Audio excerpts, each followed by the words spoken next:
we really have to be thankful as Christians. Psalm 100, verse 4, be thankful unto him and bless his name. The word thank you, which is the way we say our gratefulness, means I think of you.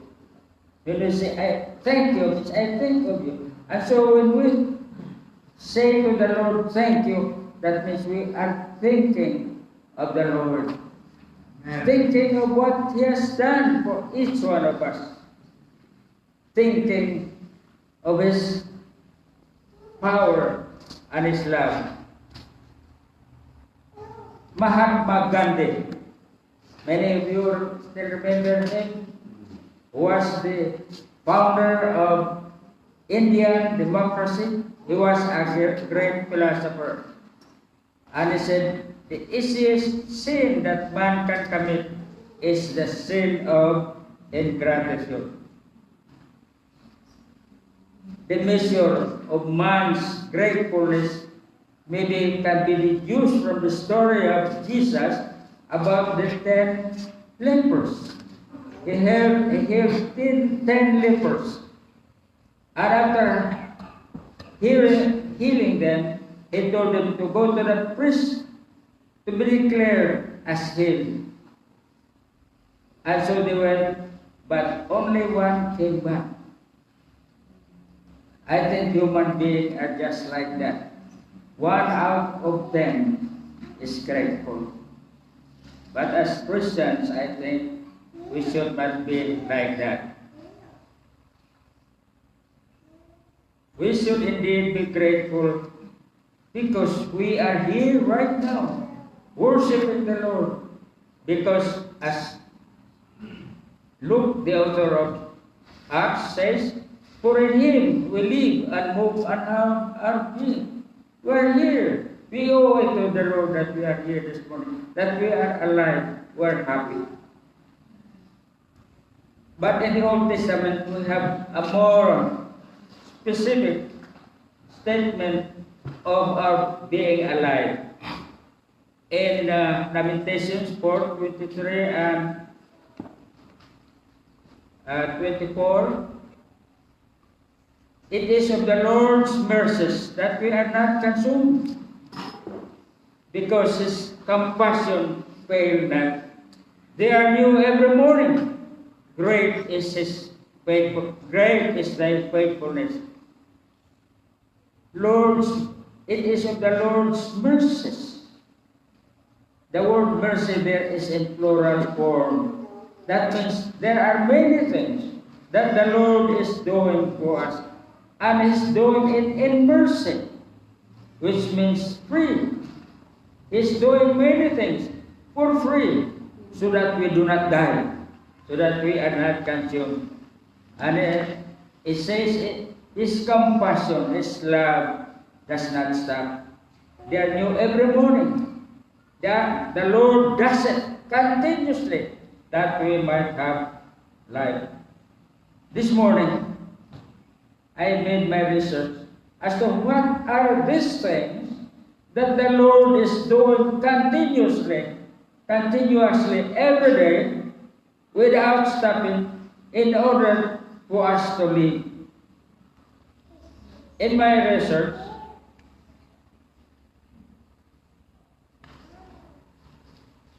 I thought of the supply of water that the Lord is giving us every morning, every day. Our body is made up of water. 60 to 70% of our body cells are made of contain water. And if this water is taken out from our body, we will surely die. So the Lord is providing us fresh water that we may survive. We will die without water because all metabolic processes in the body, all chemical processes in the body take place only in water. And without water, we will indeed die. Now, let us consider some of the few things about water. Water exists in the three states of matter: liquid, solid, and gas. Solid is, rather liquid is what we generally call water.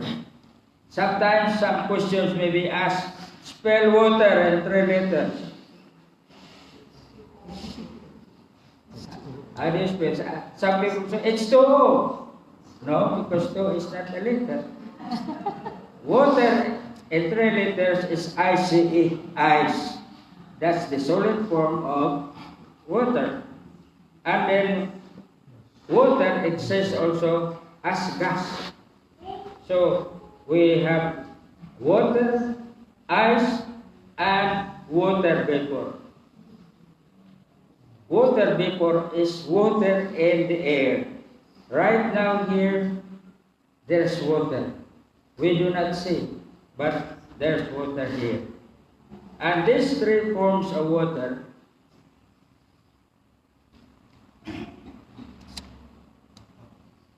when they change their state, when water changes its state, it changes also some condition relating to it. For example, the density of water in liquid form, density means weight per unit volume. The density of water is 1.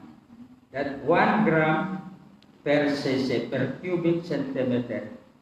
But when it becomes solid, it becomes lighter. It's only 9 tenths, and much lighter when it is gas.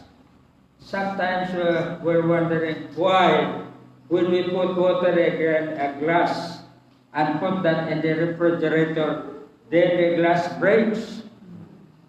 Well, water has certain characteristics that when it comes to freezing, when it's about to freeze at 4 degrees centigrade, it expands. And so that expansion causes the glass to break. There's another characteristic of water. Boiling point of water at sea level, this is at sea level, is 100 degrees centigrade or Celsius or 212 Fahrenheit. That's the boiling point of water. And I think that we should remember that water does not increase its temperature no matter what we do, because it is the point where water will change into gas. So that's why I tell my helper in the house, when you're cooking, you see already the water boiling, do not put more fire because you do not increase the temperature of water. The water can only reach in open container 100 degrees centigrade, and that's all. And at freezing point, at that time when water will turn into solid, at its 0 degrees centigrade or Celsius or 32 degrees Fahrenheit. Now, let's come to this important thing to consider. Why God is supplying us with water every day, fresh water. Because how much water do we use each day? Research has shown that each person uses 75 gallons per day. And what do we do with that water? We use that for drinking, we use that for bathing, we use that for washing, for cooking, watering our plants, using our chairs, and others.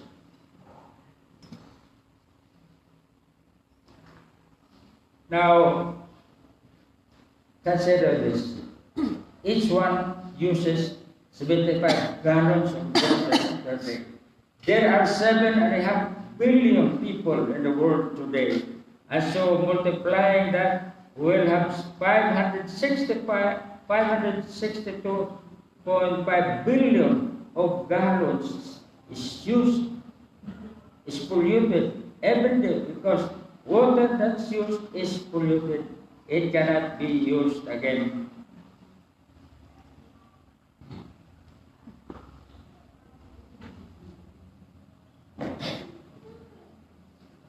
And if we change that number of gallons to barrel, there are 42 gallons to a barrel. And it will give us 13.39 billion barrels of water that's being contaminated per day. Aside from the water that is used by animals and industries. With this volume of water being used each day, it will not take long when fresh water on earth will be polluted if no recycling is done. God in His wisdom recycles water. And the way to recycle water is by the process. Here, ordinarily, we use distillation process to purify water. God in His wisdom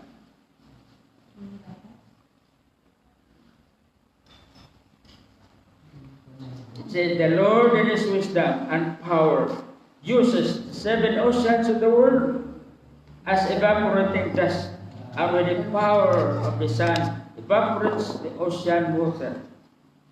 When this ocean water evaporates, it is purified.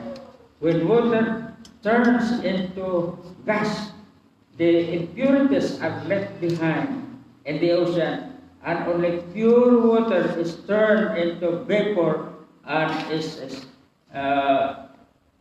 it goes up into the air. In the process of evaporation, ocean water is converted into gaseous form, and all impurities are left in the ocean. Water vapor is deposited in the atmosphere as clean water. The amount of water in the air right now here, the amount of water here that we have is called humidity. This humidity is the amount of water in the air in relation to its capacity to hold water at a certain temperature. And this is important for us also, because humidity can affect our condition. If humidity is high, then we feel warm. If humidity is low, then we feel cold.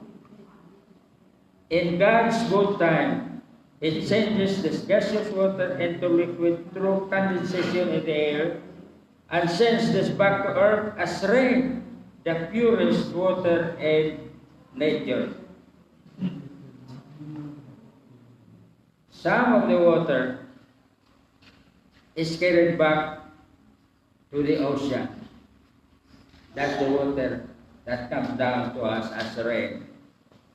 There are some great rivers in the ocean. Just for additional information, we have Nile, the longest river in the world. We have Amazon, the second longest, but the biggest river in the world. Then here in America, we have the Mississippi, Missouri River. And in China, they have Yangtze River. Some rainwater go underground as deposits and are called aquifers. That's why we dig under the ground, we get water, fresh water. This is the water that is absorbed from the rain, it's absorbed in the soil. Some rainwater falls back into the ocean, and some fall into the basins of the earth we call lakes. And this is sometimes interesting here. Then we have the great lakes of the world. We have Lake Baikal, the biggest in the world in Russia. That's in Siberia. In the Caspian Sea, the home of the sturgeon, that produces the world famous caviar. That's the second biggest ocean. Then in Africa, we have Lake Victoria, which is the head of Nile River, the longest river. And then here in America, we have homes. Many times, or sometimes. And a question may be asked in some tests. What are the 5 Great Lakes of America? They just remember the acronym HOMES. HOMES. HOMES are the 5 Great Lakes of America, which stand for H, Lake Huron, O, Lake Ontario, and Lake Michigan, and E is Lake Erie, and ES is Lake Superior. So you don't maybe realize how big these lakes are. The homes, the 5 Great Lakes of America, I made a research that this is bigger than Mindanao. In fact, it is 2.5 times bigger than Mindanao. I don't know if you have seen at least one of the 5 Great Lakes in America. You have been to Chicago borders the Lake Michigan.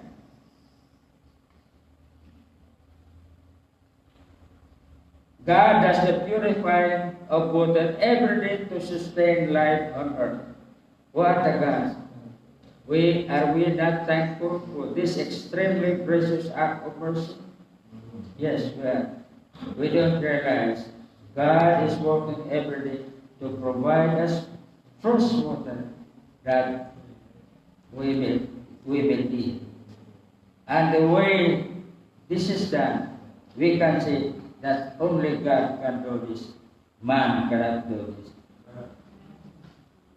The next. This act of God is an ultimate labor of love. Those of you who are of Spanish origin, we have heard this word, gratis amores in Spanish. That means free with love. That's what God is doing. He's doing these things free with love. The next thing, food. We cannot live without food. We know that.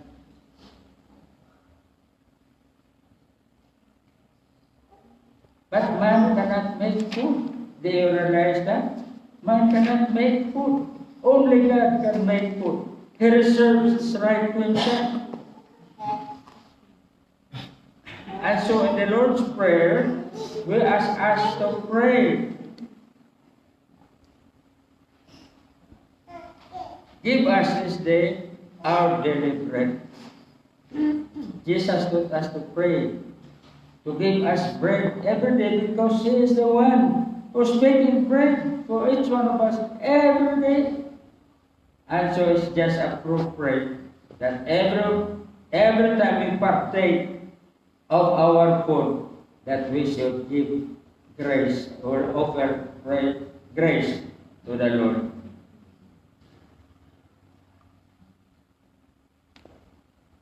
Food in the Garden of Eden consists of grain, fruits, nuts, and vegetables. We find that in Genesis 1:29.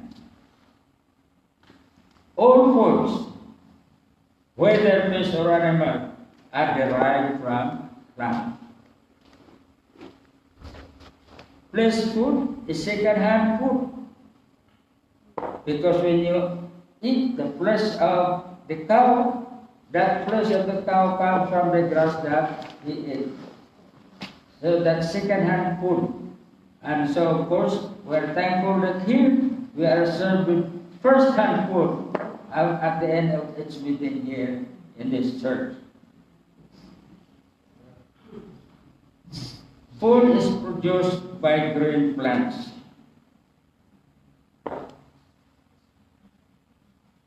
Through the process we call photosynthesis. This is the chemical formula of photosynthesis. Water, carbon dioxide, plus water, plus chlorophyll and light gives us glucose or simple sugar and oxygen. In words, if carbon dioxide plus water plus light plus chlorophyll, you have glucose, that's a food, and then oxygen. Man does not know how to use this formula to make food. Only the green plant is endowed with power by God to make food. And the wonder of all is that the green plant uses the same formula to produce different kinds of grains, different kinds of fruits, different kinds of nuts, and in different colors and with different tastes. Only the plant which have been endowed by God with that power can do it. Man cannot do it. We cannot take the ingredients to the laboratory and produce food. We are dependent upon God every day. And so I have to pray to the Lord in the Lord's Prayer, give us this day our daily bread. Each day the Lord does this work for free to supply the needs of man. Help us, our prayers should be. Help us, Lord, to be thankful to you each moment of our lives, knowing that we live and move and have our being because of your loving mercy.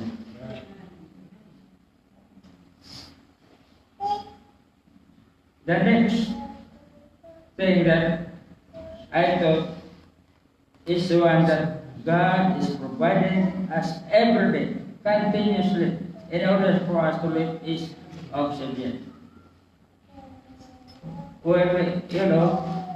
Many times we take it for granted because we take oxygen from the air. God does not hand out to us, here is your oxygen for the morning. We just breathe in, and it's there, not realizing that it is God who is giving to us every day. We cannot live without oxygen.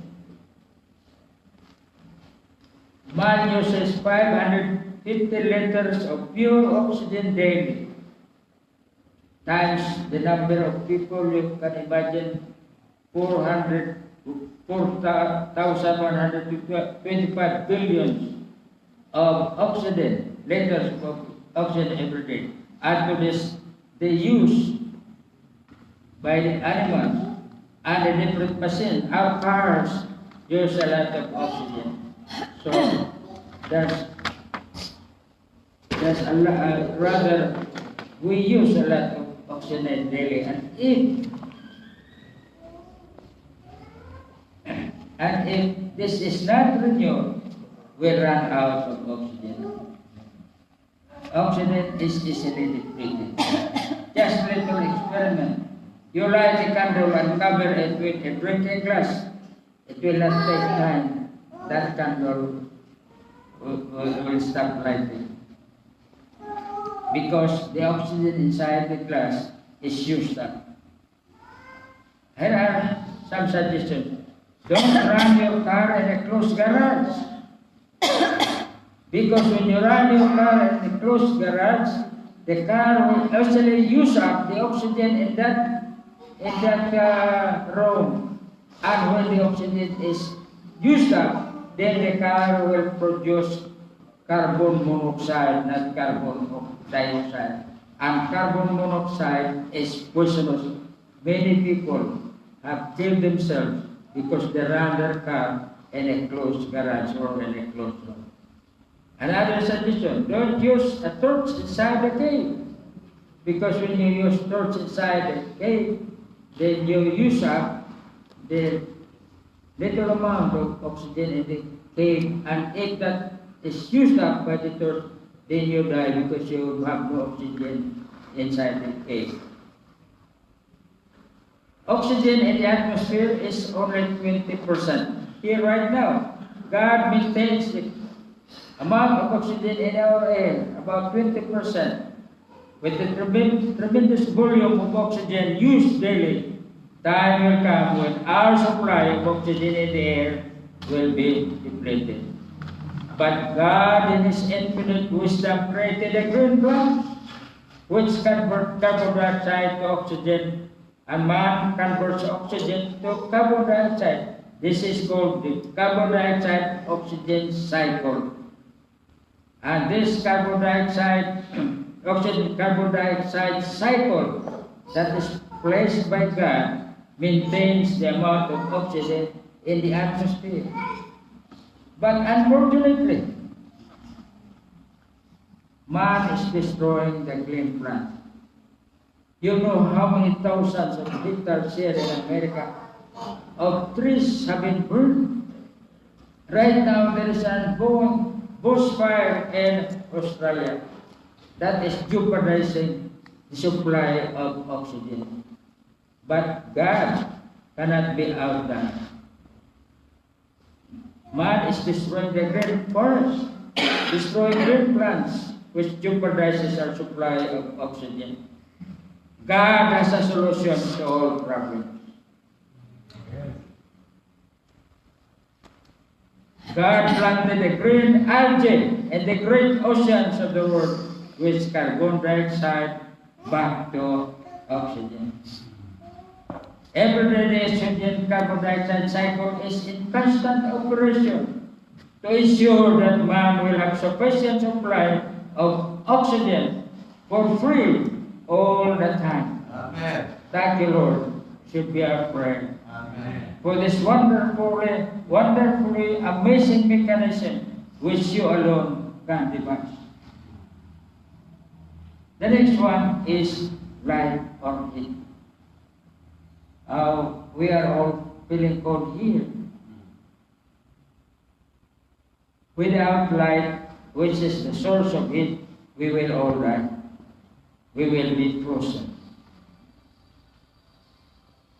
God created the sun to give us continuous light.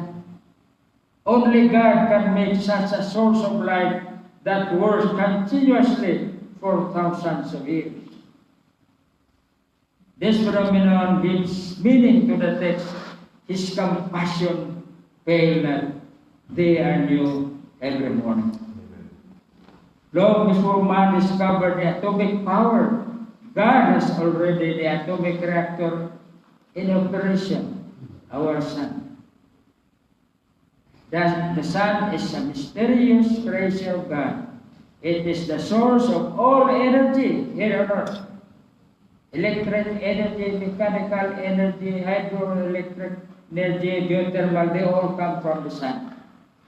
The sun gives us day and night, and it gives us the season. The sun is 93 million miles away from the earth. It takes light 8 1/3 minutes to reach the earth, traveling at the rate of 186,000 miles per second. God placed the earth 93 million miles away, just the right distance. The earth is tilted on its axis by 15 degrees. If we were placed beyond 93 million, we would all freeze.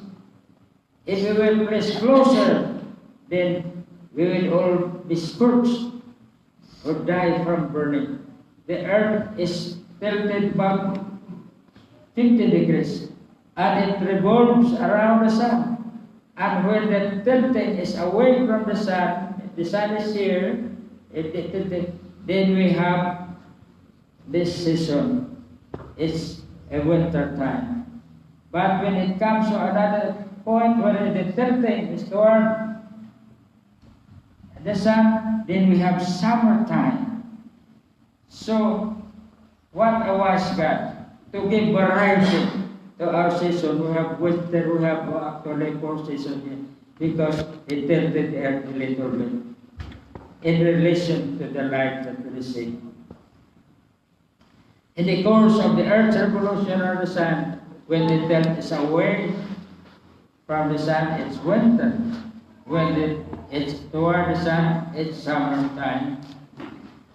It takes light to go around the earth 7.5 times in 1 second, and it takes the earth 365 and 1/4 days to revolve around the sun.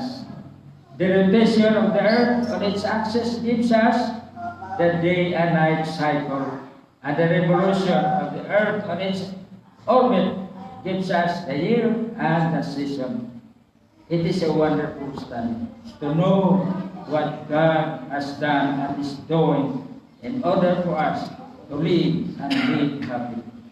In summary, we have learned that God is continuously working to give us water, food, oxygen, and life freely. May this study this morning help us to be eternally thankful and grateful to our God and be ardently loyal to Him. For in Him we live and move and have our being. Thank you and have a good day. Amen.